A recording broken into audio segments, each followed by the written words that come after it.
où il me dit que c'est pas sûr parce que il y a déjà quelqu'un qui est dessus et il lui manque juste une ou deux pièces à son dossier, mais que dès qu'il les aura données, en fait, il les donne avant que j'ai fait un dossier. Enfin, c'est lui qui l'a. Donc bon, je visite quand même, il est pas mal et tout, mais pendant la visite, je remarque qu'il y a une fuite à l'arrivée d'eau. Et ça aurait dû mettre, enfin, maintenant que j'y pense, je me dis ça se trouve, ça aurait pu mettre la puce à l'oreille que je visite un appart et il y a une fuite. Alors qu'il est à deux doigts d'être loué, je sais pas, ils font pas des contrôles ou quoi. C'est pas le commercial parce que lui il s'occupe pas de tout. En fait, les tâches sont divisées dans cette agence. Il y a des personnes pour chaque service. Mais du coup, je lui fais remarquer qu'il y a une fuite. Et de toute façon, j'ai pas l'appartement. On en visite un deuxième où il y a encore des locataires dedans. Mais qui s'en font bientôt. En plus, ça colle à peu près avec la date de fin de mon préavis. Enfin, ça va pas faire trop se chevaucher en fait. Parce que pour ceux qui savent, qu'on a un logement, en gros, et qu'on a déjà quitté un logement, vous avez 3 mois de préavis quand vous quittez votre logement. Donc c'est-à-dire que vous continuez à payer pendant 3 mois le loyer, même si vous êtes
ça recoulait pas, évidemment. En même temps, ce serait un peu inquiétant si au moindre travaux d'un voisin j'avais plus d'eau. Et pourquoi juste ici et genre tout marche sauf ce lavabo là. Après j'avais pas forcément toutes ces logiques là à l'époque de me dire je vois pas le rapport en fait. Il n'y a aucun rapport mais bon. Donc je leur dis et ils font intervenir quelqu'un qui dit que bah, en fait le flexible à l'intérieur est pincé et bah, que du coup bah, faut tout changer, genre ça c'est impossible que ça marche pour les anciennes locataires alors que soi-disant ça marchait super bien bah, quand elles y étaient. Après je vois pas comment elles auraient pu faire non plus pour aller pincer le truc dans le flexible. Je ne sais pas, mais de toute façon c'est étrange on va dire. Et du coup bah, c'est un problème qui est à leur charge. Donc c'est à eux de le résoudre. Donc le plombier me dit qu'il va envoyer la facture à l'agence. Et voilà, pour l'instant je ne sais pas encore ce qui m'attend derrière. Pour moi j'ai rien à payer, etc. Du coup vient le week-end et je fais ma vaisselle. J'avais pas dû laver grand chose depuis mon arrivée, je crois. J'avais eu pas mal de cours et tout. Et enfin bref, je fais ma vaisselle et tout. Et j'étais en train de rincer mes assiettes. Et là je vois de moins en moins d'eau qui coule, moins en moins de moins en moins. Et d'un coup il n'y a plus rien qui coule. Et je comprends pas sur le coup, mais je me dis pas qu'il y a. Enfin je me dis pas qu'il faut couper l'eau. Je comprends pas. Jusqu'au moment où je sens mes pieds trempés. Et en fait j'avais pas senti tout de suite parce que j'avais des grosses pantoufles. Mais du coup là je comprends qu'il faut couper l'eau, je coupe l'eau. Enfin, je ferme le robinet. Et quand je me retourne, oh là là, je vois l'appart inondé jusqu'à la moitié de la pièce. Je regarde, j'ouvre les placards, c'est des placards sous l'évier. Et alors, truc très con, c'est que j'ai une prise à cet endroit-là en plus. Ils m'ont assuré que c'était pas dangereux. Et genre 2 jours après que j'emménage, il y a le truc, l'arrivée d'eau fuit à ça de la prise. C'est ultra dangereux pour moi. Mais bon, hein, c'est pas moi la pro. S'ils disent que c'est pas dangereux de foutre de l'eau dans les prises, écoute, bon. Et du coup, en faisant un petit test, je rouvre l'eau et je vois que en fait, je sais pas comment décrire, ouais, c'est l'arrivée d'eau. En gros, vous avez des tuyaux sous l'évier. Et vous avez l'eau, un tuyau d'arrivée d'eau chaude, un tuyau d'arrivée d'eau froide, et après ça se rejoint en un seul tuyau. Et ça avait sauté au niveau de, je crois, l'arrivée d'eau chaude. Et genre du coup j'avais que l'eau, si je mettais le truc côté eau froide, bah ça coulait normal, et plus je mettais vers l'eau chaude et plus moins ça coulait dans l'évier. Et plus ça coulait par l'arrivée d'eau, en dessous, par terre dans la prise et tout. Et du coup j'ai dû les contacter encore pour ça, pour qu'ils fassent intervenir quelqu'un. Ils ont fait intervenir quelqu'un. Et après, c'est l'arrivée d'eau froide qui a sauté. Ouais. Et ils ont refait intervenir quelqu'un. Et après ça, si je dis pas de bêtises, c'était le joint autour du truc de la tête d'évier, là, on va dire, du robinet, qui était mort. Et du coup, à moindre coup d'eau qui coulait puis contre la vaisselle, ça éclabousse un peu. Ça passait par là et ça inondait encore tout en dessous. Enfin ça c'est ce qu'ils m'ont dit, j'avais pas trop l'impression de ça, mais enfin bref. Tout était vraiment pourri niveau plomberie en fait. Et du coup ils m'ont changé carrément tout le lavabo, mitigeur, tout ça, enfin, je sais pas comment on appelle cette partie là. Et faut savoir que ce truc là avant, c'est comme un truc de douche, vous savez, un espèce de flexible que vous pouvez tirer du machin. Et quand ils l'ont remplacé, ils ont mis un truc classique comme on voit partout en fait, et beaucoup plus pratique. Et ce flexible là,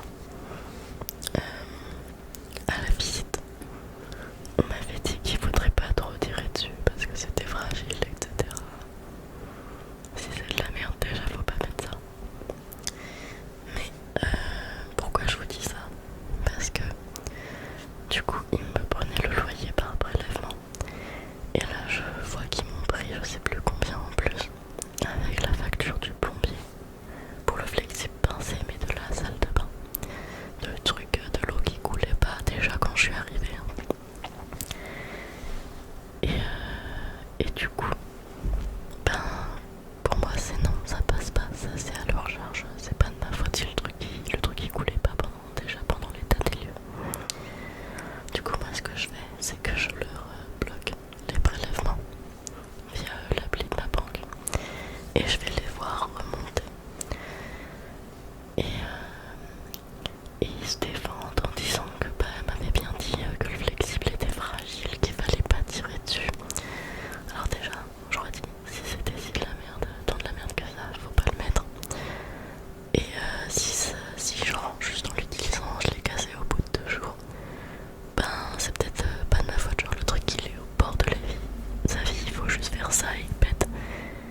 Et tu peux pas accuser la personne qui passe derrière d'avoir cassé un truc qui était en fin de vie. Mais de toute façon il s'agissait absolument pas de ça, puisque c'était le robinet de la salle de bain qui ne coulait déjà pas à l'état des lieux. Et on arrive à lui faire comprendre ça. Et elle est là, ah mais j'avais pas compris, non. Ah du coup on va vous le rembourser. On arrive à régler ça. Mais bon, déjà toutes les plomberies sont pourries dans l'appart.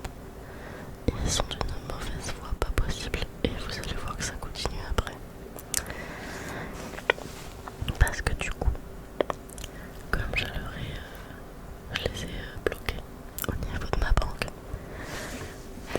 qui c'est qui m'appelle le mois suivant parce qu'ils n'arrivent pas à prélever le loyer. Du coup, je suis obligée d'aller leur porter un chèque en main propre à l'agence.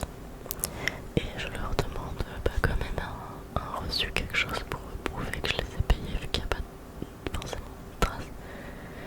Enfin, du coup, après, il y en a une sur le relevé, mais bon, bref, à l'époque, je sais pas. Et je leur demande ça. Déjà, ça les fait chier, vous vous rendez compte?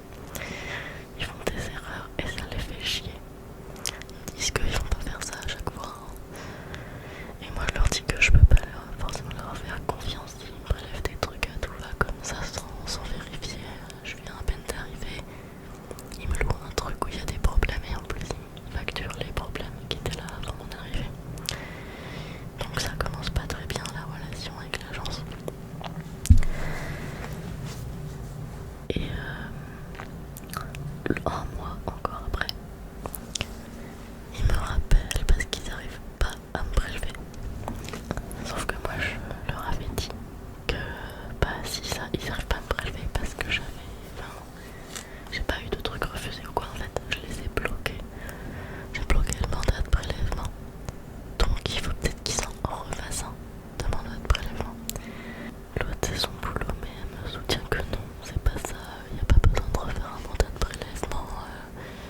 Enfin bref, de toute façon ils ont jamais réussi à me prélever. Et du coup, il a fallu que je les paie jusqu'à la fin, jusqu'au moment où je suis partie de cet appart, par virement moi-même, tous les mois, parce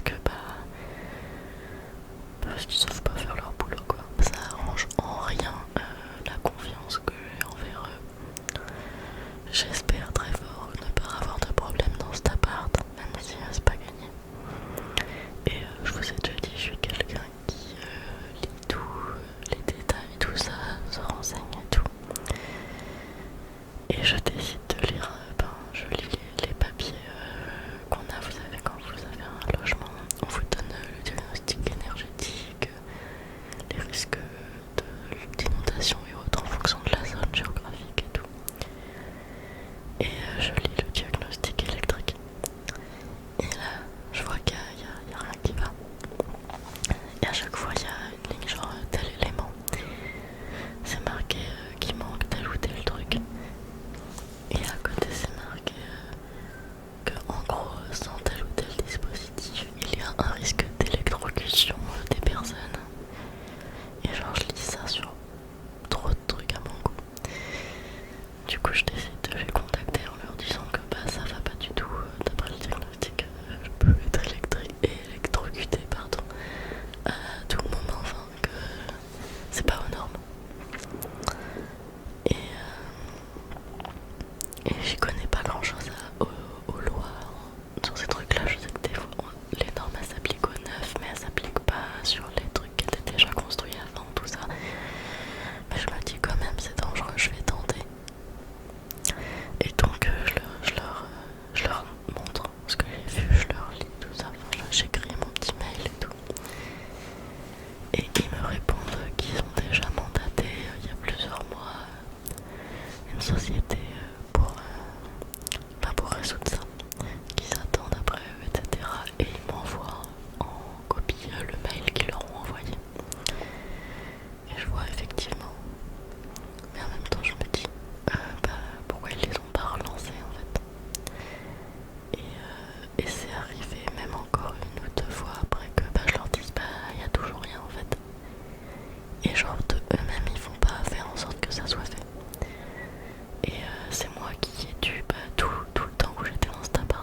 Et dans cette résidence, on a eu des rats aussi. Oui, des rats qui se baladaient dehors. Et on avait des rats qui remontaient par les toilettes. C'est en habitant là-bas que j'ai découvert que les rats savaient très bien nager. Parce que on était à plus... J'avais un ami qui habitait dans un autre bâtiment, mais de cette même résidence. Et lui aussi, il a déjà retrouvé des rats chez lui. Et moi, heureusement, j'avais tout le temps le couvercle des toilettes fermé. Et du coup, ils ont pas pu rentrer dans l'appart. Mais genre, un jour, j'arrive, je lève le couvercle des toilettes. Là, je vois un rat qui repart et il s'enfuit, il repart par les toilettes. Et genre, ça s'est arrivé plusieurs fois. Et on était nombreux apparemment à leur signaler. Et je sais pas s'ils faisaient rien ou si ça revenait toujours à cause des gens ou je ne sais quelle autre raison. Je vous avoue que je sais pas vraiment ce qui attire les rats.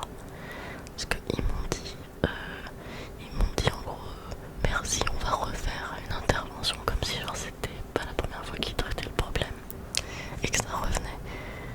Du coup, mais moi je sais pas du tout en fait ce qui fait qu'il y a des rats comme ça. Mais franchement, quand je vois l'état de la résidence et des gens qui y habitaient, alors pas tous évidemment, je me dis que c'est pas étonnant. Donc je vous dis, les gens ils jetaient déjà leurs mégots par les fenêtres, ils jetaient leurs déchets par les fenêtres, ils jetaient des objets random, genre des t-shirts, des sèches-cheveux par les fenêtres. Et vraiment, il y avait de tout partout, ils jetaient tout, c'était dégueulasse.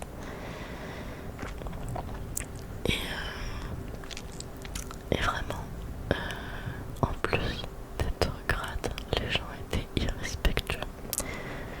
J'ai eu plusieurs voisins et genre les gens ils se tapaient dessus carrément, ils se tapaient dessus, ils allaient défoncer les portes, ils se bousculaient. Pour les moins violents, ils se bousculaient. Mais quand vous avez des personnes âgées, ça leur suffit pour être effrayés. Et d'avoir peur qu'il y ait plus, sachant qu'il y avait déjà eu un groupe de personnes dans la résidence qui en avaient agressé d'autres, juste parce qu'ils leur avaient demandé de faire moins de bruit. Il y en a aussi qui s'attribuaient des places de parking comme ça, on ne sait pas d'où. Ça faisait des années que les places de parking n'étaient plus attribuées parce que les numéros étaient effacés depuis trop longtemps. Il n'y en avait qu'une ou deux qui étaient encore attribuées, mais c'était marqué privé en gros dessus. Et les autres avaient des demi-numéros à moitié effacés. Et en plus, là, je vous jure, on manque pas de place. Vraiment, j'ai jamais manqué de place pour m'y garer.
m'assure que je vivais dans l'appart.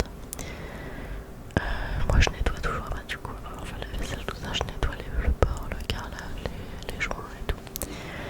Et je me suis rendu compte que les joints ils étaient très mal faits. Les petits joints, vous savez, au bord entre le carrelage et l'inox, ils se barraient à moitié. Et sous le joint qui se barrait, il y avait un autre joint qui était dégueulasse. Et en fait, ça veut dire que le joint avait été sali, noirci, etc., mal entretenu. Et au lieu de l'enlever et le refaire, ils en ont remis juste une petite couche par-dessus. Mais du coup, je suis pas experte, mais je pense que c'est pour ça que ça a pas tenu. C'était juste mal fait. En fait, ils ont fait du cache-misère. Je dois refaire les choses bien. Et du coup, à ces quelques endroits où le joint était parti, je n'ai rien refait. Et il faut savoir qu'ils m'ont proposé de les contacter pour faire une pré-visite, non, un pré-état des lieux. Et que je leur ai dit que je voulais bien faire un pré-état des lieux. Et du coup, c'est comme un état des lieux blanc, on va dire, où ils vous disent ce qui va pas et ce qu'il faut améliorer pour le vrai état des lieux. Et j'ai jamais eu droit en fait finalement d'avoir ce pré-état des lieux. Donc j'ai eu le vrai d'un coup comme ça. Après pour moi tout était nickel. Il y a des trucs que je rendais même plus propres que comme je les avais eu, par exemple le mur au-dessus des plaques. Il est blanc, je l'ai eu avec des taches de sauce tomate partout. Et genre je l'ai rendu sans les taches de sauce tomate. Vous voyez le genre. Et bah non, ils m'ont facturé les 2-3 petits trucs de joint qui du coup était juste la personne d'avant qui avait fait ça à l'arrache au lieu de le faire proprement. Et moi je savais pas que c'était à refaire. Et puis de toute façon, je trouve que ça aurait été injuste, genre parce que la personne avait du cache-misère, moi je dois tout enlever, tout refaire et tout. Enfin bref. Et ils m'ont facturé aussi le fameux tartre dans les toilettes. Mais genre en fait le problème c'est qu'ils m'ont facturé ça à un tarif genre ils pouvaient le refaire 10 fois le truc en fait avec ce qu'ils m'ont facturé. Et ils m'ont dit en plus qu'ils ne me prenaient que ce montant là, que je pouvais m'estimer heureuse parce que s'ils avaient fait intervenir une entreprise cela m'aurait coûté bien plus cher. Et moi j'ai cherché après sur internet les prix de l'acide là qu'elle avait dit et le prix d'un truc pour faire les joints. Et il y en avait tellement pas pour ce prix là. Et en plus à l'état des lieux, celle qui m'a fait l'état des lieux, je lui ai demandé à la femme, elle m'a dit bah oui tout est nickel, pour moi tout est bon, il n'y a aucun souci et tout. Et je veux dire à la limite, il m'aurait dit genre ça faudrait le refaire. Ben je l'aurais fait en fait. Mais là ils me proposent le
des fois ils se sont